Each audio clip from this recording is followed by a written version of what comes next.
जो मदिरा पान करते हैं उनका नुकसान ही नुकसान है, लेकिन मैं कहती हूँ महाराज नुकसान नहीं फायदा भी है।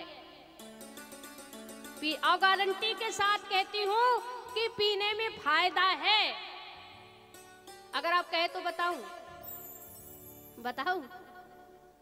फायदा, पहला फायदा, अगर जिसने मदिरा पान किया हुआ है और अगर वो किसी रास्ते से निकल जाए, किसी भी रास्ते से निकल जाए, उसे कभी कुत्ता नहीं काटता।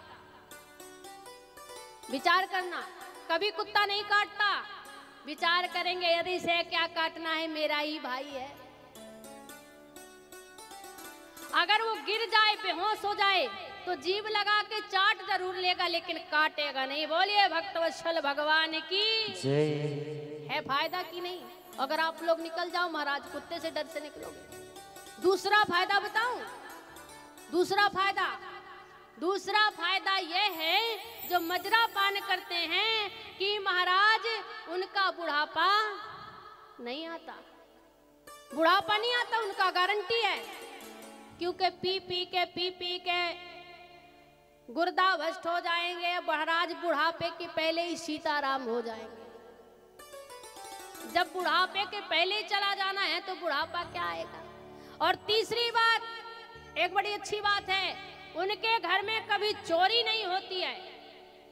जब पीने वाले हैं उनके घर में चोरी नहीं होती दादा, क्योंकि वो पहले से ही सब बेच के पी लेते हैं। चोर बेचारे क्या लेने जाएंगे जब कुछ है ही नहीं है। बोलिए भक्तवत्सल भगवान की।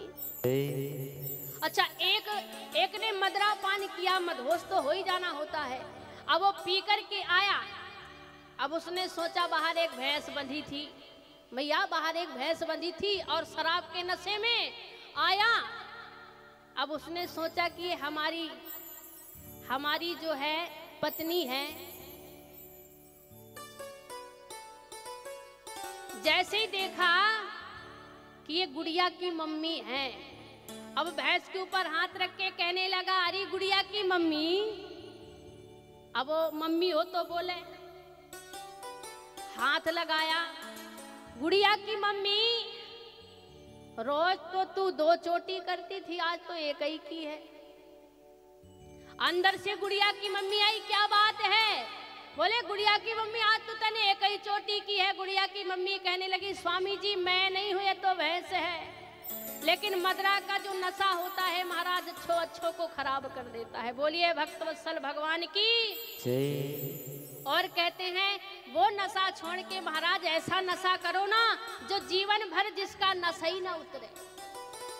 सत्संग रूपी नशा करके देखो, भगवान का सत्संग का नशा करके देखो, ऐसा नशा होगा जो जीवन भी धन्य बना देगा और कभी उतरेगा भी नहीं। ये भगवान की भक्ति का